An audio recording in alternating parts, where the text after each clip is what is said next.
Okay. بسم الله الرحمن الرحيم الحمد لله رب العالمين والصلاة والسلام على سيد الأنبياء والمرسلين نبينا محمد وعلى آله وصحبه أجمعين أما بعد. So last time we actually talked about the description of the prayer. This is how Ibn Qudama, he organizes his book. He always starts off with the description. So in the previous chapter, he had the description of the wudu of the Prophet sallallahu alaihi wasallam, and then he broke down, okay, what are the arkan, what are the conditions, and what are the wajibat, what are the things that are mandatory during the actual wudu. He does the same thing here with the prayer. So what we did last time is we actually talked about the description of the prayer of the Prophet Muhammad sallallahu alaihi wasallam, and we started talking about the different ways that he sat. We talked about the tashahhud. In one of the things that is unique to the Ḥanbali madhāhib is that you point your finger when you're sitting in tashahhud. So if you see here, it's like this, right? The nice thing that is nearly impossible in the madhab is that every time Allah is mentioned, you move your finger. So you actually spend so much more time focusing on what you're saying than actually pondering over what it is that you're saying. Versus the Ahnaf, only when you do the shahada, right? So when you ashhadu an la ilaha illallah wa ashhadu anna Muhammadan Rasulullah, this is the only time you do it. And the Malikiyah, they do it constantly. There are different ways, or there are different parts of the tashahhud, what is supposed to be, how to deal with different types of dua. We had mentioned this, and we had spoken about this last time as well. The salam, what it means, and when it is said. And today, inshallah, we're going to be talking about the pillars of the prayer. So basically, the Hanbalis, they have something called the arkan, the pillars, meaning that this is something that is necessary in order for your prayer to be correct. And if you miss it, then your prayer is invalid. And then we'll talk about the wajibat, meaning if it's something that if you miss it, your prayer is still valid, but there is a sin on you if you don't do sajdatu sahu. And what are they? The first is standing. You must. So again, when we talk about fiqh, we are always addressing the person who is generally healthy, who is generally sound, and normal conditions and normal circumstances. We don't mention the exceptions until the end, right? So there might be exceptional cases. If I don't have the ability to stand, can I sit? Absolutely, right? If I don't have the ability to sit, can I lay down? Yes. Even if I'm laying down, I don't have the ability to move. Can I use other means, and can I just use gestures to pray? Absolutely. There's nothing wrong with that. But whenever we talk about fiqh issues, we will always mention the norm. We will always mention, the best situation for this to be implemented. We won't talk about the exceptions. The opening takbir. This is called takbirat al-ihram. You guys remember? Well, I guess you guys weren't here. But why is it called takbir? Why is it called takbirat al-ihram? From the word haram. Ihram, yeah. Which is allowed in and of itself is prohibited during the prayer. Okay. So during the prayer, it's actually a state, right? And it's the same thing that we talked about when a person goes on Umrah or Hajj. He is in a state of ihram. So can a muhrim, if I'm dressed like this, can I be in the state of ihram? No. I can be, but my ihram wouldn't be complete, because ihram is a state, right? It's not just a physical presentation of something. It's actually a state. It's actually a spiritual state, and that's part of the prayer. And we had talked about there are things that are prohibited during the prayer, like you had mentioned, that are normally allowed outside of the prayer. The Fatiha, could you admit? So the Fatiha, this is by consensus. Everyone agrees that this is a rukun to the prayer. This is something that is necessary in order for it to be correct. Where does the difference of opinion come in when dealing with Fatiha or talking about Fatiha? There's a difference of opinion. So we said Fatiha has a condition, but there is a huge difference of opinion concerning the Fatiha. In what situation? I know that one of the things that I was sort of remember, consensus on is whether or not a person can recite the Fatiha in English. Okay, that's actually an interesting side note, and we'll talk about that. Okay. Yeah. The first ayah of Fatiha? It's not just the first ayah. So whether it's rukun or not? No, it's a rukun, right? This is agreed upon. But in congregation, who recites it? The imam.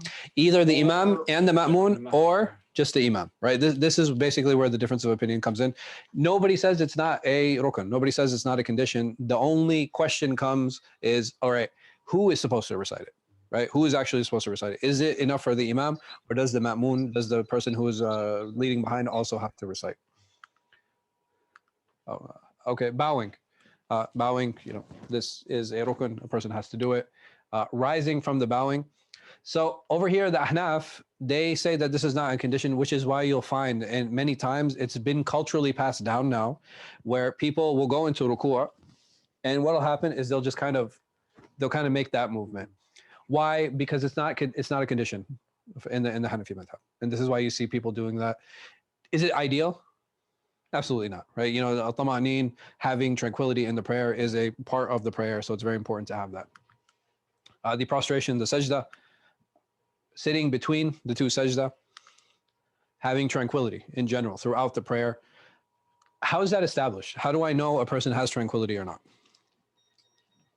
I guess through the hesitation in each position, that a person does take that slight pause between at each position. So the thing is, you have a lot of scholars. Yeah, you have a lot of scholars mentioning it in the same way, right? In a similar way, but slight pause, having tranquility. The problem is these are all very subjective terms, right? Nobody actually says, okay, 7 seconds is the tranquil point, right? There's no time frame that actually anybody puts. Why? Why not just make it a time frame and just make it easy for everyone? Like, in order for you to have tranquility, you need to be in X position for X amount of seconds. Well, if there is no evidence, why any ruling it should have its own, must have its own. It's evidence, and I agree. So, but everybody agrees tranquility is a rukun, right? We're talking about the pillars now. Yeah. So if we agree that it is a pillar, why not just dictate what the pillar is? Like, this is the amount that you need to have a pillar for the pillar to be established. Subjective. It's subjective, ahsant. That's it. This is as simple as that. It's subjective. Every single person is going to have their own level of tranquility in the prayer. Yeah, and this is not something that can ever be dictated. I can't dictate to you, just like you can't dictate to me.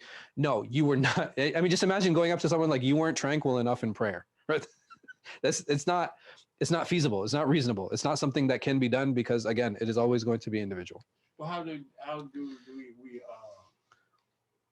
we measure that against the hadith in which the Prophet? Musi as-salah. Yeah, the one who didn't pray well. Right. No. So that's a very good point. Number one, I think it's very important to keep in mind that when we look at this hadith, are we in the position of the one who prayed, or are we in the position of the Prophet ﷺ? We're the one, and the only reason I say that is, not to single you out. I feel that a lot of us feel burdened with that hadith. We feel burdened in the sense that we need to go around correcting people's prayer and telling them how tranquil they are and how tranquil they're not. But how many times does that situation come up even during the time of the Prophet ﷺ? We only have one narration, right? We only have one narration where this actually happened. Meaning that the Prophet ﷺ just wanted to set an example and give the people an idea that this is how long, or this isn't how you should be praying. And how can we do that? At the least, I should be able to distinguish the different positions. At the least, right? If I see somebody praying, if I can distinctly see him standing, I can distinctly see the opening takbir, I can distinctly see all of these things. At that point, this person has fulfilled the minimum requirement for the prayer. But can I say his prayer has this tranquility? Why? You can distinguish. So let me, one explanation I heard from one sheikh who was saying, when you reach your position, you relax your muscles. Basically, that was his explanation of what tranquility is. That's fine. You get to bow down, you do ruku'. Yeah. Just relax your muscle. That means you reach tranquility. Okay. But I'm talking about for other people. When I see somebody else, how can I determine his tranquility point? I can't. No. That's as simple as that. Why? Because like you said before, tranquility is always going to be subjective. It's always going to be individual. The only thing that we can talk about when we talk about the structure of the prayer is that we can distinguish each and every position. That's it. And in general, who do we have a problem with when we talk about these different positions or correcting someone? Hopefully, ideally, with our kids, right? Those are the ones, because why? They're you have an authoritative position at that point. Right, you actually have an authoritative position where you can tell them, be like, hey, listen, you can't pray like that. Like, or if you're teaching kids, if you're a teacher, I've seen all kinds of, funny ways of prayer. I think I shared with you guys the one who came up from, he was coming up from the sitting position, and it was like, you know, it's like just really overly exaggerated, and you know, having some dignity in your prayer and some grace in your prayer is something that's really important. But there are people with really bad knees. Which is fine. So what is a good thing? That's the exception, right? But if it's a child, I mean, what are the chances that child has bad knees? No. It's like 6-year-old, like, oh man, it's, you know, really killing me. When I was sick, I had to do 2 times of that. But when I was sick, and Again, I knew it's not okay, but yeah. it's exception. No, it's an exceptional situation. Not just that. I mean, if I see somebody praying in a chair, what am I going to tell them? Like, hey, standing up is a is a condition. No, obviously not, right? There are we understand that there are exceptions to the rules, which is another reason why we shouldn't be judging other people's prayer, right? We don't know what their individual situation is. I remember like during Ramadan, like mashallah, a lot of people enjoyed having iftar in my office and never cleaned up after themselves. I always end up cleaning up, but that right. That's, you know, that's a separate issue. But I had obviously I had leftover food in my office, so a couple brothers walked in. They're like, "Imam, what is this? You know, you have food." I was like, "You don't know my condition. Maybe I'm excused. Don't judge." So again, why? Because this is an unfortunate culture that we've created where we're judging other people's prayers. Just because I know how to pray, it doesn't mean that I now can judge other people and how they pray. Before we Yeah. move on, is tranquility or broken in Ḥanbali madhāhib only, or so like, I didn't want to talk about all of the different, like, I think it would have just gone insane if I will mention a few different points, but khushu' in the prayer is a rukn in all the madhāhib. khushu' is not sakina. I mean, tranquility is Tranquility, khushu', sakina, however you want to, you know, whatever term you want to utilize, it is a rukn in all of the madhāhib. Okay, right? That's what I how it's achieved and where it applies, this is where the differences will come. Like, for example, do I need to have sakina here when I'm coming up from in the Hanafi madhab? No, I don't, but I need to have it here and here and here and here, and yeah, you understand. So you will find different applications of it, but you will have some representation of this in some way, shape, or form within all of that. The last tashahhud, what is missing when we say the last tashahhud? Huh? The first one, right? So if I have a 3-unit prayer or a 4-unit prayer, obviously there are going to be 2 tashahhud. There's the first one and there's the last one. The last one, this is again a pillar, meaning that the first one is not a pillar. That's all. Sitting, obviously, sitting and doing tashahhud. The first taslim to one side, meaning the second one is not a pillar.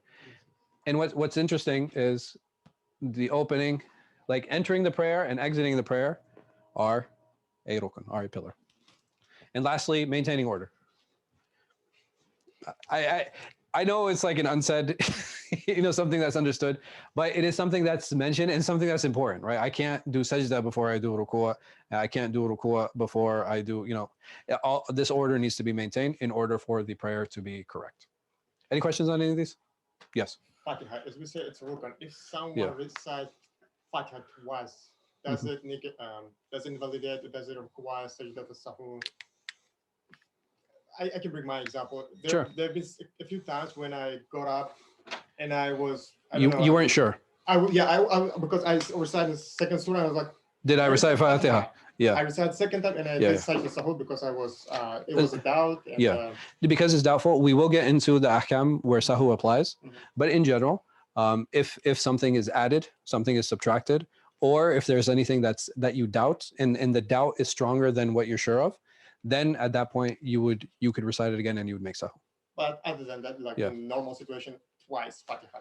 If you know, like if you're doing it knowingly, there's no problem. It's not recommended, right? It's not recommended. Even if I know I'm doing it twice, it's not required. It's not invalid. It doesn't invalidate the prayer. No, it doesn't invalidate the prayer. Why? Because this is a surah, right? So it's a sunnah to recite a surah after Fatiha, even if that surah is Fatiha. Yeah. So we said, we always mention the exceptions after we mention normal circumstances. And we said health reasons, like health reasons can apply where? So if we talk about these exceptions, where would these exceptions apply? In many of the places. You know, and standing, of course. Okay. What about the opening takbir? Is it excused? It could be excused, yes. Okay. I mean, in terms of the physical motions. Physical motion is not. So what's interesting is that doing the physical motion is not. It's the sunnah. There's khilaf, right? But in general, the motion is not the issue. That's not the issue. Saying Allahu Akbar to start the prayer. Now, but now I have a question on yes. that.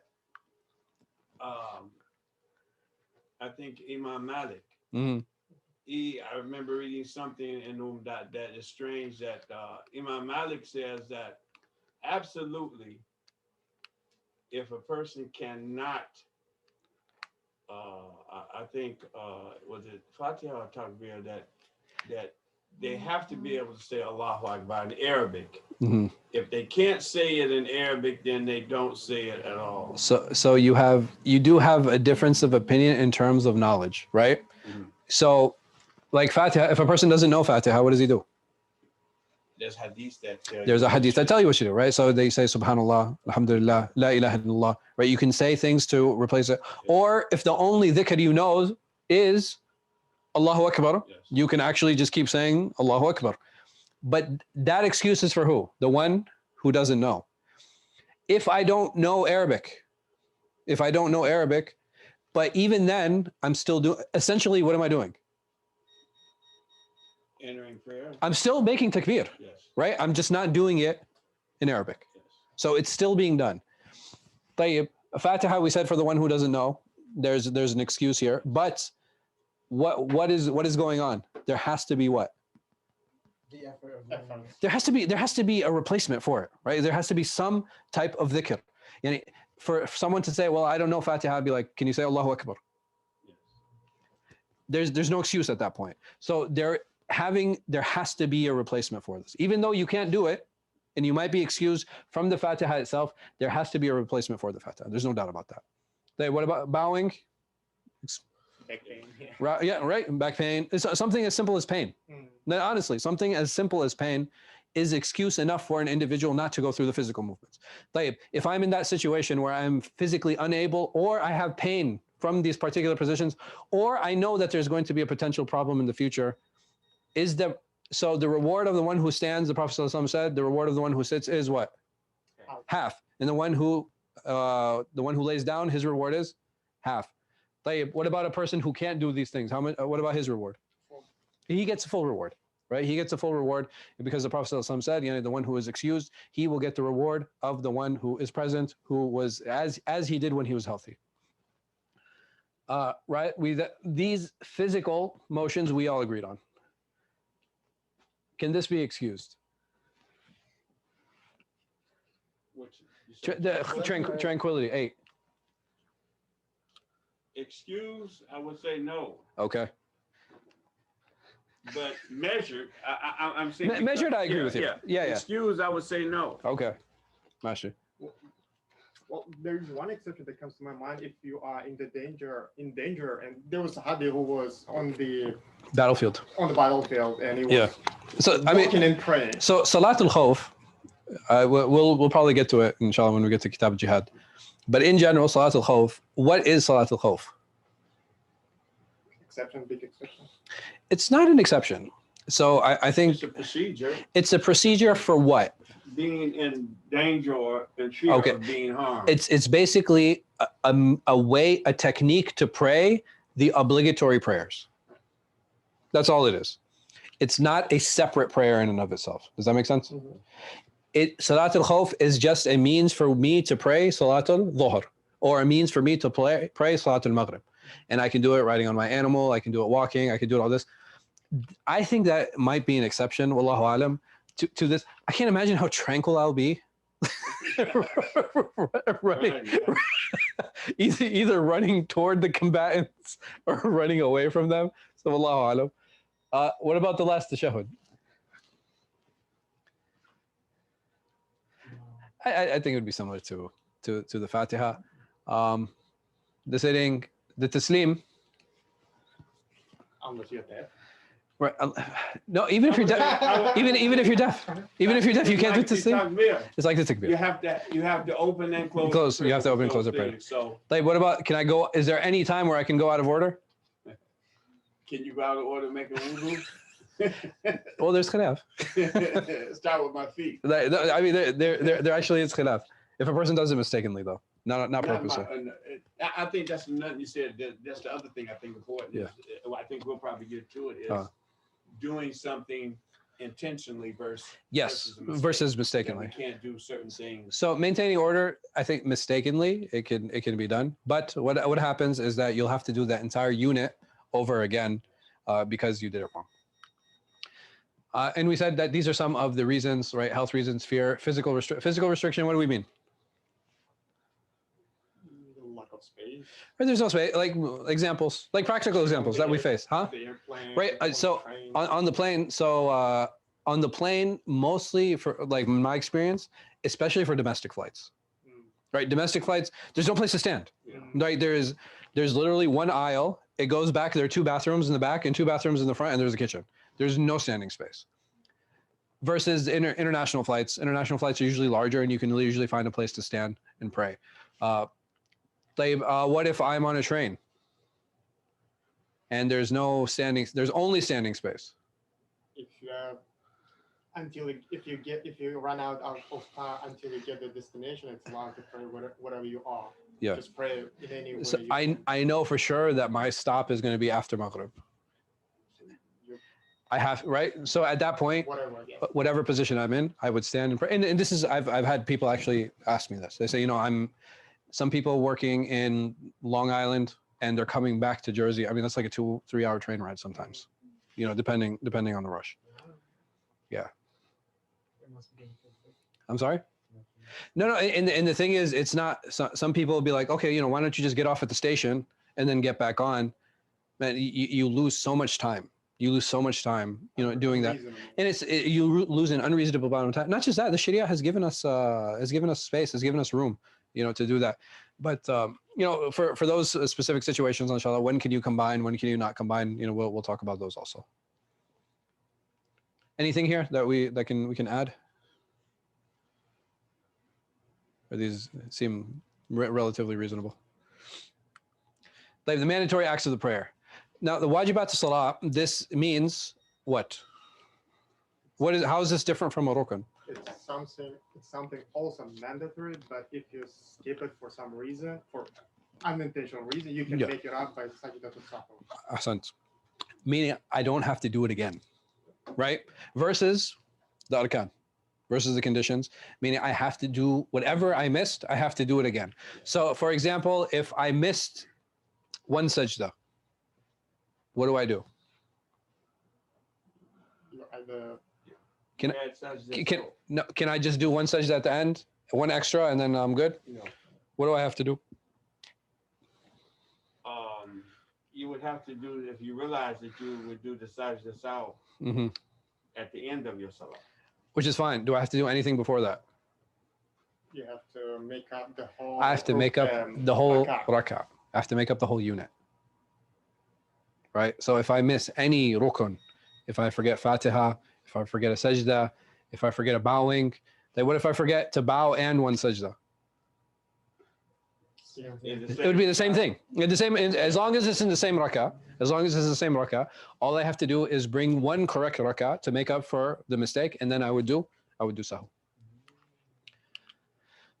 So the mandatory acts, the other takbirat, these are all wajib. So what's interesting, all of these in the other madhāhib are sunnah. In the Ḥanbali madhab, these are wajib. Between the 2 sajdas, saying this is wajib in the madhab. Sami Allahu liman hamida, Rabbana wa lakal. Who says what in congregation? In the madhab? Yes. Oh, I was there as imam and then the does it fall. Who says, what does the imam say? Okay. And who says that? Those who are praying. Okay. Does the imam say this or no? Yes. Yes, he does. Right. So the imam says both, and the ma'mun only says this. The tasbihat. The tasbihat, right? Subhana Rabbil A'la, Subhana Rabbil Azim. These are all wajib. Meaning that if I forget to do a tasbih, what do I need to do? I need to do sahu. I need to do sahu. The first tashahhud again is wajib. Sitting, also wajib, and Allahumma salli ala Muhammad, doing dua Ibrahimiyya. This is also wajib. It is not. It's not a rukun. I think for the Shafis it's a rukun. I'm not sure. I have to go back and check. Any questions on any of these? So saying is that once or twice? All of these at least once. Right? All of these at least once. Can you do more? Yes, absolutely. There's no limit for the individual. Sure. During the first tashahhud, if in the 4 rakah salah, if I say Salatul Ibrahimiyya in the first tashahhud, do I need to do sajda sahu, or is it a good thing to do? I mean, by mistake, by it. Yeah, mistakenly, ma yadur. I don't see an issue with that, because the thing is, a lot of Shafis, I believe, prescribe it. Yeah, because the thing is, like in some of the madhāhib, you should actually do it. And because of the khilaf, it's not. I don't think it's a big deal. Not just that, the hadith aren't 100% clear on whether you leave it off or not. And raising the finger is for both the first and second tashahhud, right? Yes, yeah. The tashahhud, the finger is raised with the tashahhud. What you do with the finger after that, this is where you have a whole bunch of. Yeah, right. Like, it's just, yeah. Alhamdulillah, alhamdulillah.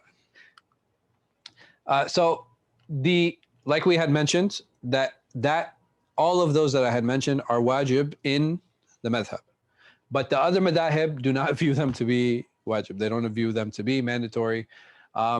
There's a minority of Ḥanbalis also who say these are sunnah, but the majority view of the madhab is that they are wajibat, except for this here. This is something that the Shafis agree with the Ḥanbalis on. That's what it was. So I alhamdulillah, I had it in my slides. I always see people kind of praying, like some folks praying a little quicker. Yeah. You know, because when you don't do any of this like that, and I'm just like, how do they do that? You know? There's some and things. Sometimes people say things very quickly. You know, it just becomes such a habit that sometimes you just go through it so quickly you don't even realize how quick it is.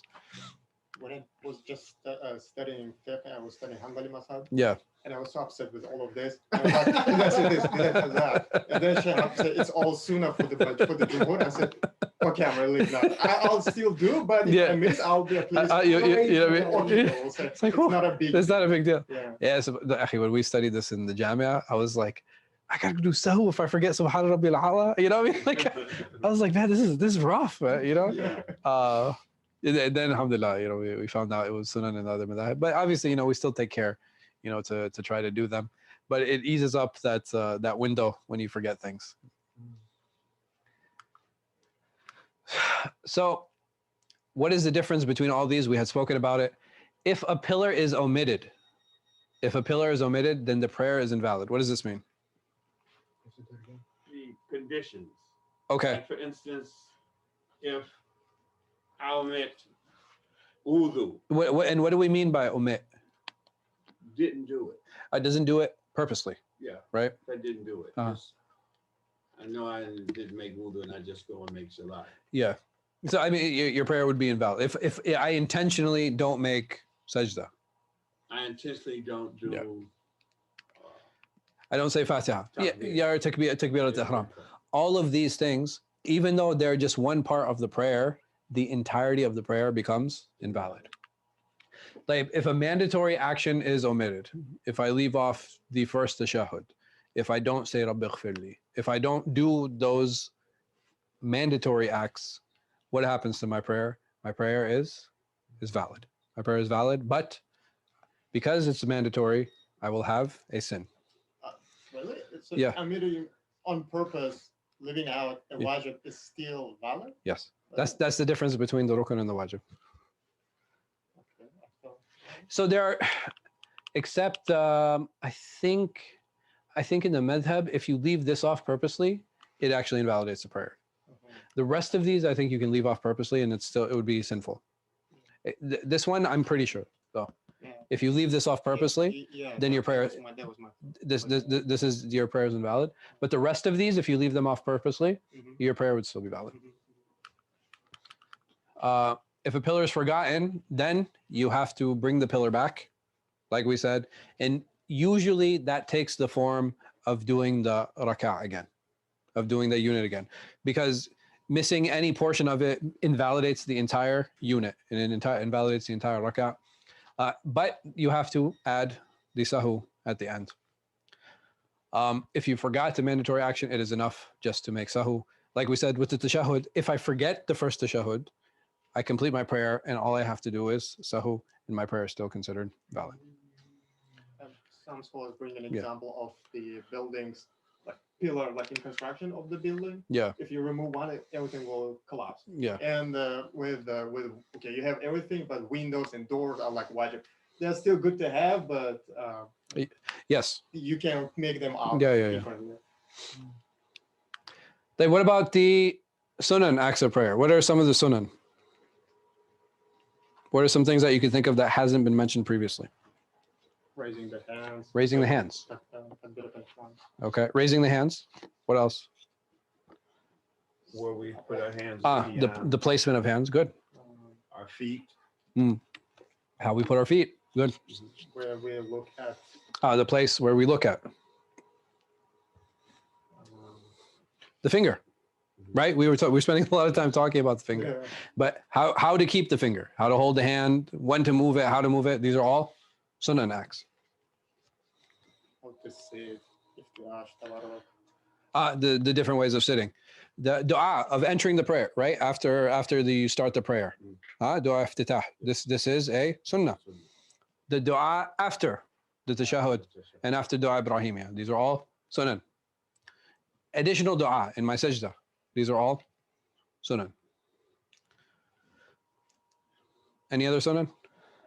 So Ibn Qudama, may Allah bless him, he summarizes this very easily. He says everything that wasn't mentioned previously. Say sunnah. He doesn't actually make an exhaustive list of what is sunnah and what is not. He basically says, if I didn't talk about it, then it's sunnah. Back then they were on computers. You had to write everything. Like you had to write everything down, right? So it was just it took that much more time. Allah musta'an. But like I said, in all these sunan, many of us are aware of. There are some sunan that we might not be aware of, but those you will find in longer fiqh texts. You'll find them discussed in longer fiqh texts. And these shorter ones, even though as much depth is mentioned, it's not surprising to find that there's even longer books that discuss these things. So there are prostration of forgetfulness or says sahu. This is something, inshallah, I hope that we can touch on next week. But there are 3 types. If I add something to the prayer, if I omit something from the prayer, or if I'm doubtful, I don't know, right? If I'm doubtful, inshallah. And we'll talk in detail on when these apply, how these apply, and what they are next week, bi'idhnillahi ta'ala. So I guess we can open up the floor to any questions if there are any. Subhanakallahumma wa bihamdika wa ashhadu an la ilaha illa anta astaghfiruka wa atubu ilayk.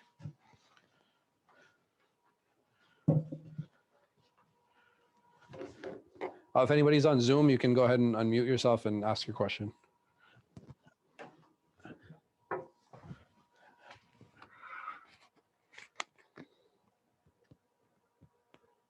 I'm looking. I have questions.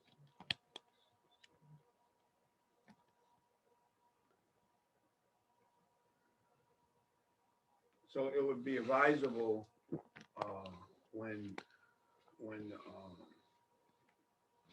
talking to new Muslims to use the hadith of the Prophet sallallahu alaihi wasallam for those who don't know Fatiha, versus tell them to learn if you know Fatiha in English. Yeah. So that brings up a more interesting conversation on whether these can be done in their mother tongue or not. So whatever language that they know. I can't imagine it being significantly easier to do it, like, you know, memorizing Fatiha in your mother tongue than memorize, you know, it might be slightly easier than memorizing in Arabic, but doing the adhkar might be easier for some. For some, reading from a paper, right? If you have, what do you call it, transliteration, that's a reasonable way of dealing with it also. So I think it's the Shafis and Malikis. They have no problem with reading from a paper. So that might be a reasonable way of dealing with that. But it's, you know, getting new Muslims into the prayer space can be very daunting for a lot of them, because they just really have no idea what's going on. But I think just letting them have that understanding that these are some of the options that are available to them might make it easier for them. And at least in English, because we have all these things transliterated, I think it might be a good start for them. And then after that, you know, they can progress, inshallah. But you probably have more experience with new Muslims than I do, honestly. What's worked for you guys? Well, I think I'm just it's still a challenge, and everybody, the new Muslims are all learning differently. Okay. They're on different levels. So okay. Some are more comfortable with one thing and learning rapidly versus others. And I think my main concern is to get them in the habit of praying. Regardless of their knowledge level. Of what you know. Yeah. The best method of getting them to get into the practice of praying at the right time. And giving them something that will be relevant for them to get into a mind frame of ibadah. Okay. And what about praying from a paper? Is that an option that's been presented? No, I haven't presented that option, Okay. but I think that would be a good one. Okay. To present versus even think about telling a person to say Fatiha in English. Yeah. I think that's a bad habit to start people off. You know, and it's better just to reading the paper versus, and they'll get more out of it. Okay. When I first became Muslim, I would put a video on, and put it right in front of me. And you would follow the video. Follow the video. Okay. And say the things back. Okay. And I go through the motions and I finish. Okay, that's interesting. Yeah. That's interesting. Yeah. That's valid? As long as you are saying everything, you're okay, inshallah. Because there is this prayer called Salat al-Suwari, is basically where you show as if you're praying behind the imam. What happens is the imam makes takbir and you make takbir with the intention of an individual prayer. And there might be a number of reasons to do this. It's like because you don't trust the imam, or, you know, like a lot of times it's like political reasons. Or another thing that was, like, for example, that was done during, this happened a lot in the past, unfortunately. But that what would happen is, like, because of like certain political differences, like that's how they would pray behind the imam. A more modern representation of that is when people couldn't pray in the masjid. So what they would do is, because they didn't know a lot of Quran, is they would do individual prayer. They would recite their own Fatiha, and then they would listen to the recitation of the imam. Right? And then when the imam finished, they would, again, it's an individual prayer, but the only difference is that you're leaving gaps to actually listen to the recitation. Is that? One sheikh was recommending this during Taraweeh, listening to Makkah Taraweeh. Yeah. Turning on your TV, but you're doing everything. You're doing your individual prayer. You are like to have so, spiritual. Yeah. So like I'm making Taraweeh at like 3 p.m. Because the time difference.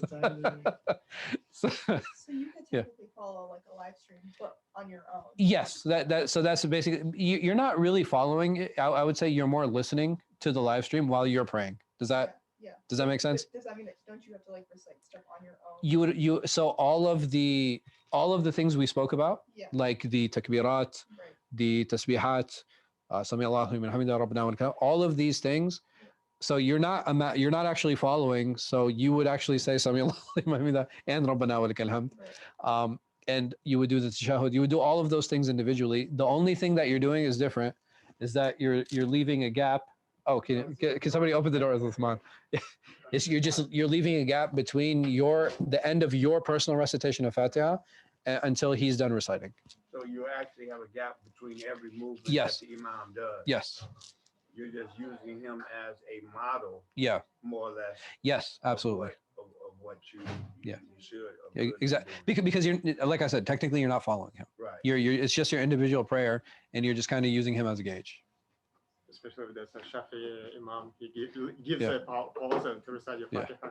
Yeah. So and different madhāhib have different ways of expressing that. Sometimes there'll be a pause after each ayah. Some scholars will say recite with the imam. And so there's a whole debate on how it's actually to be done. But like I said, that's one way that a lot of people. I don't know if a lot of people did it. I think most people, what happened was they heard the fatwa and then they just followed whoever was live streaming. And you do. There are some of our like comrades like in New Jersey. There was like a big discussion amongst the imams about it, and some of them allowed it. They said, yeah, you can follow the imam for Taraweeh. But I mean, may Allah accept. I have a question. Yeah, sure. Because after you say Ashhadu an la ilaha illallah Yeah. in the tashahhud, you raise your right index finger. Yeah. So a learned person in a small masjid locally said that she keeps lifting and lowering her finger during the rest of the tashahhud. Yeah. So I asked her about it. Yeah. And she said that she was hitting the shaydeen. So my question is that right? Yeah, so there's actually a hadith where the Prophet sallallahu alaihi wasallam, he said like the finger during the tashahhud is harsher against the shaitan than an iron stick or like an iron rod. So in the Malikis they move their finger during the entire tashahhud anyway. So yeah, I don't see a problem with it. I don't see an issue with it. Isn't that hadith problematic? I mean, right? yeah. So a lot of the hadith around the tashahhud itself, they're it's not 100%. It's not 100%. It's not a big deal. But again, you have the different madhāhib. Like I said, the Maliki specifically, this is the way that they actually advise people to make their tashahhud by constantly moving it. I don't know if the circles is the one, but at least the movement is definitely a lot, and there's a hadith that is founded that thought is founded on. I have a quick question, Sheikh. Sure, go ahead. So Sheikh Hatem cites Imam Ahmad rahimahullah in his translation of Umdah al-Fiqh, and he says it's a condition of validity for those who can play some. Speaking of sirran, it's preferred for the intention to be speaking to oneself. Sirran, spoken to oneself, meaning vocalizing, like Hanafis do. No, I'm just yeah. So basically, what happens is that the difference of opinion here has to do is what is considered qira'ah, what is considered recitation, and do you actually have to recite under your breath, or do you have to actually move your mouth and speak under your breath? And if you don't do that, can this be considered qira'ah or not? And if you don't do that, your salah is invalid. Do you mean niyyah? I don't mean the niyyah. I mean I mean like for example, Allahu Akbar. Right? Mm-hmm. So this is reciting under my breath. Mm-hmm. And versus I'm just reciting in my heart. Mm-hmm. Mm-hmm. Reciting in my heart, for some of them they say your prayer is invalid because this is not qira'ah. This is not recitation. Your tongue has your tongue, there has to be what's the word I'm looking for? There has to be some breath escaping your mouth. So it can get a bit tedious sometimes. Specifically, intention. So here it says it's preferred to speak one to oneself sirran. Does that mean vocalizing like Hanafis do, saying I'm yeah. So all the madhāhib actually say to vocalize your intention. Really? Yeah. I thought it's only in the Hanafi madhab. Yeah. No, I'm saying all the madhāhib in one way, shape, or form, vocalizing the intention either is going to be an obligation or it's going to be recommended. Because he is saying, he's also quoting Ibn Taymiyyah and minority of Ḥanbali saying the intention is in the heart and. Yeah, that's all. Yeah, so because I'm intending to pray behind the Imam Salatul Dhuhr 4 rakat, at 12:17, or I mean, so it can be as detailed as you want it to be, and you have many. I think there's been more of a modern scholar push to kind of avoid that, avoid vocalizing the intention for the prayer. I know maybe you all haven't seen it, but I know way back when the only thing that people got was the early Pakistani literature that was in bad paper and bad print. Ghulam Sarwar? Yeah, you hear people making intentions out loud. Everybody. Yeah. And then the way it goes out. Yeah. He was like, out loud. Yeah.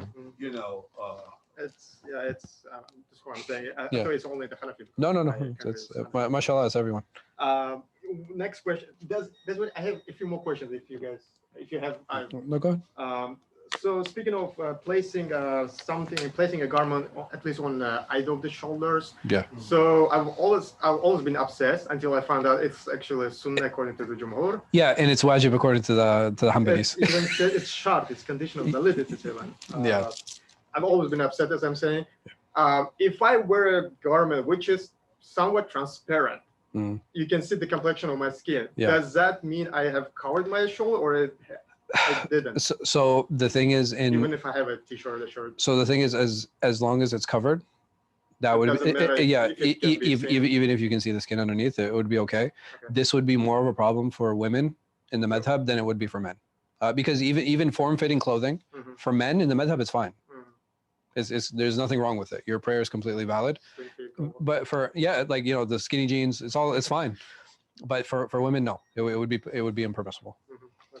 Unless they cover up with them. Yeah. The aura has to be covered. Yeah. Just on what you said, what about the wife beater? A wife beater. So in the madhab, yes, it's not enough. Really? Yeah, because it's only covering part of the shoulder. Like it has to be like a t-shirt.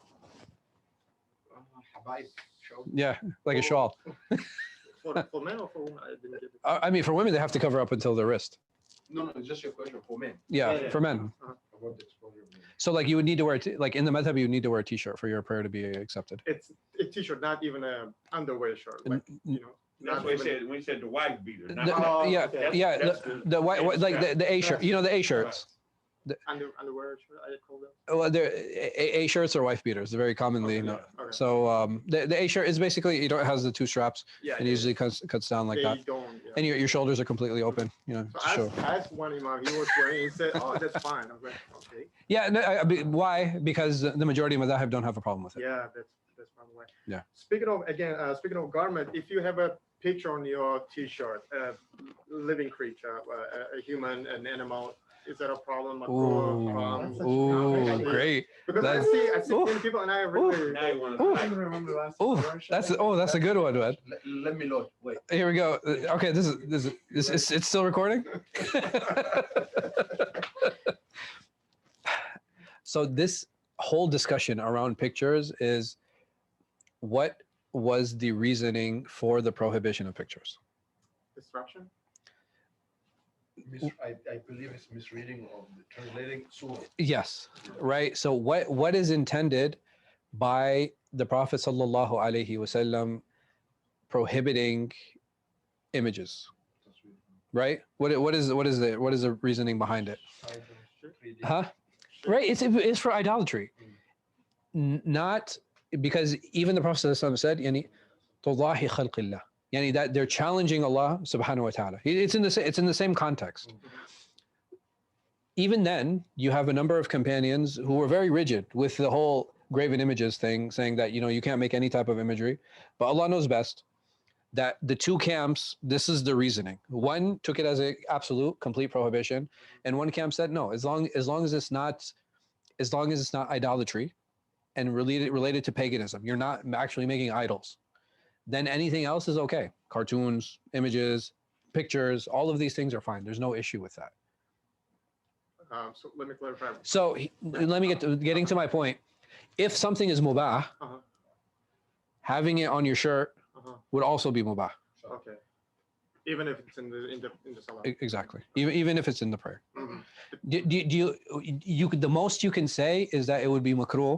Mhm. Why? Because you might, depending on the image, be distracting other people. Mhm. Okay. But Right. how other Again, I'm saying that's the most you can say. No, I'm saying that's the most you can say. You can't. I cannot. It's very difficult for me to imagine it gets to the level of hurma, right? Where it becomes absolutely prohibited. Even the Prophet ﷺ, when he removed the garment that was distracting him, what did he do?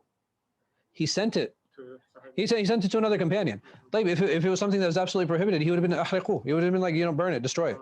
But he didn't. He sent it to another companion. So like I said, for me, the images thing, I think the whole focal point has been wrong. Mhm. I don't think it had to do with any type of artistic inhibition. Like, you can't be artistic, you can't draw these images. I think it had to do more with, idolatry and creating pagan images and, idolic images. And Allah knows best. I could be totally wrong. Okay. So makruh is. That's the most you could say. Okay. Like for me, it would be mubah. I just returned a T-shirt with it.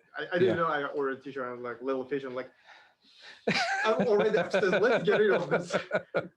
Okay. So last question on the image, Sheikh. Sure. I promise. If I'm in my Even if you have more, no problem. just like okay. If I'm in my non-Muslim friend's house and he has a cross, pictures, whatnot, can I place a chair in front of me and pray? Yeah, I mean, it's better to avoid places that have graven images. Saying that, you have Umar radiallahu anhu, where he actually allowed Muslims to pray in a kanisa, in a church. Mm-hmm. And there are for sure graven images in those places. It's not the most ideal place, but sometimes finding a quiet place that, finding a quiet space that's clean, it can become very challenging. Mm-hmm. And in those places, you take advantage of what is available, because at the end of the day, you're not worshiping those things. There are two things that you could worry about. Number one, if you have strangers coming and looking and be like, oh, wow, these guys are worshiping Jesus, or the second one being if it's distracting to you. Mm-hmm. And sometimes you can enter a place where it's just so distracting that your prayer is just, you just completely lose your entire prayer. Mm-hmm.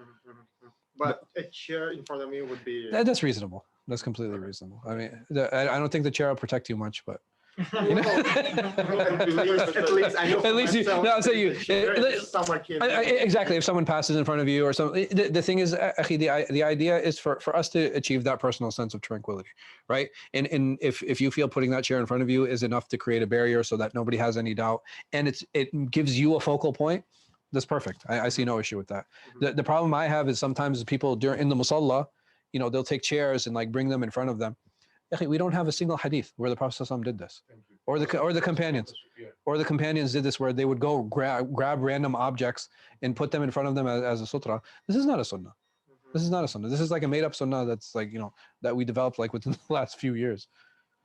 Or even when people cite that, they use that hadith to for a sutra, and then hear people quoting the Prophet said, fight a person. Yeah.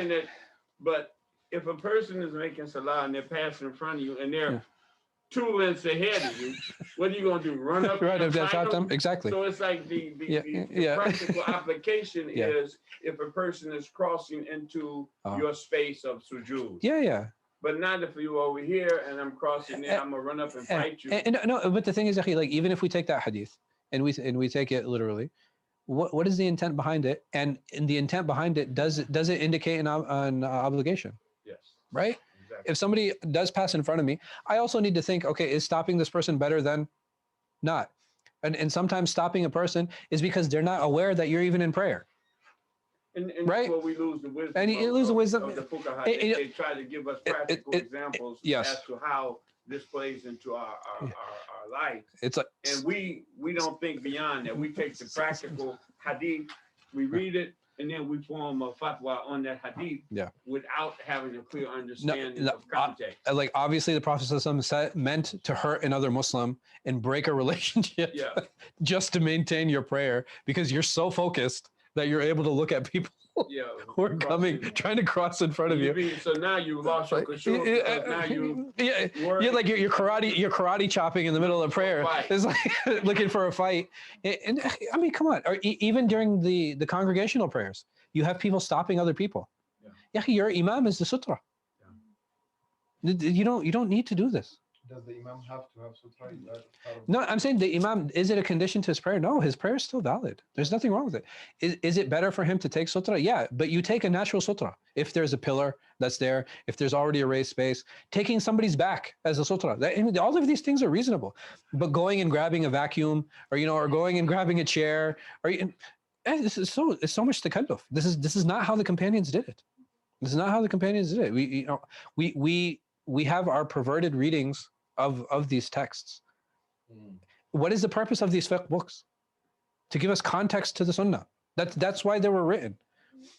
Because if you just read that hadith in vacuum, you're just going to take a literal meaning, and you don't even know if that hadith that you're being told, what context was it relayed in, and did the Prophet ﷺ actually say it this way, or was it relayed by meaning? I mean, whatever. That's Allah. But I had.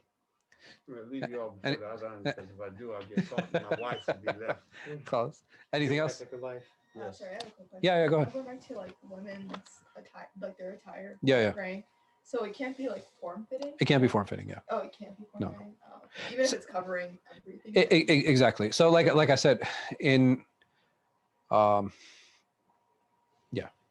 I was trying to think of a nicer way of wording it, but yeah, that was not. Even if she's praying by herself. So in the house. yeah, even in the house. So it's like better to like put like an abaya or Yeah, put in a buy, or it's like, I mean, the thing is the form-fitting clothing, even in public, is not something that's acceptable. Right. A woman should always, and I'm not talking about wearing like super loose, what I mean, like abaya all the time. No, that's not what I mean either. A woman can be very presentable without the need of having to wear something that is fitting. Is women's clothing more fitting in particular ways than men's? Yes, it is. Right. It's always going to be more pinched at the waist. It's just like that. Right. Because women's clothing, the idea behind it is to accentuate the woman's physique. That unfortunately, that's just how it is. But that is okay. I have less of an issue with, having that pinch or having, that is slimming at the waist, whatever the case might be, as long as it isn't form fitting. And a woman can be very presentable, without having that need of being form fitting. And Biker pants or yeah, like the yoga pants, what I mean? Like this. I know, man. Allah understand. Allah protect us. A new fashion trend for women is saying skinny jeans are going away, and mommy jeans are called coming back. This is what I heard. Okay. I was listening to Facebook, and even Wall Street Journal. Yeah. Like, no, I mean, so and the thing is, and the thing is, I was shocked. No, and fashion is always changing, because the thing is, can a woman practically? What we have, can a woman practically wear jeans? Yeah, absolutely. They have straight leg jeans, and the thing is, like, and they're still stylish. There's nothing that dictates a woman actually needs to wear an abaya. But what she needs to wear, and I don't mean by loose, like, just all over the place. I mean loose in the sense that I'm not able to discern her figure, not because she's naturally like that. Some women naturally, mashallah, I mean, like, there's very little they can do. Like, they honestly, and I don't mean to be joking, but this woman, you could put 4 abayas on her and there's nothing that'll, it won't help. They're just Allah just created her like that. But the thing is, like, you do as much as you can. You do as much as you can without having to exaggerate. And like I said, a woman can still be presentable without doing all that, but form-fitting, no. Okay. I was even talking about like budget and stuff, because like if you're in your or something. But... So even at home, just throw in a bio. Okay. I mean, like, you're walking around like that, and at home, obviously there's nothing wrong with that. Yeah. But just throw it when it comes time for prayer, throw it in a bio. Usually girls have their own. So in Saudi, something to. So I've in 2 cultures I've seen, it's really interesting. In the Saudis and the Egyptians, they have abayat salah, right? So they have this it's called abaya for salah, and it's an extremely light material, and it's an abaya and a hijab all in one. Yes. Right, and it's like curtain. It's like, it looks like a curtain pattern. Exactly. Yeah. It's not particularly attractive, but it serves a purpose for prayer. Yeah. The other culture I've seen is in Malaysian culture, where it actually folds up into like a little baggie, and it's like this khimar that just drops like to below the knees, and it's just like a one-piece type of thing. And what's really strange is that even within their, like, girls who don't wear hijab, when it comes time for salah, they'll go to the musalla and they'll just like, they'll pull it out of their purse and they'll just be, and then they'll go to pray. So, plus, if we don't have any more questions. Is this about Sahu. Did you cover? No. Sahu, inshallah, next week. Yeah. Yeah, because Sahu, man. Even Sahu, You sahu. Ashu, yeah. They're just like, for only for arkan and wajibat. And wajibat and the wajibat for us, mashallah. Many in the madhāhib, mashallah, many. طيب جزاكم الله خير والله اعلم وصلى الله على خير خلق نبينا محمد وعلى اله وصحبه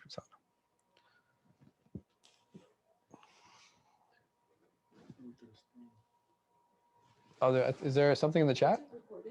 Yeah, it is recording. Can you go to the end? Yeah. Go to the chat.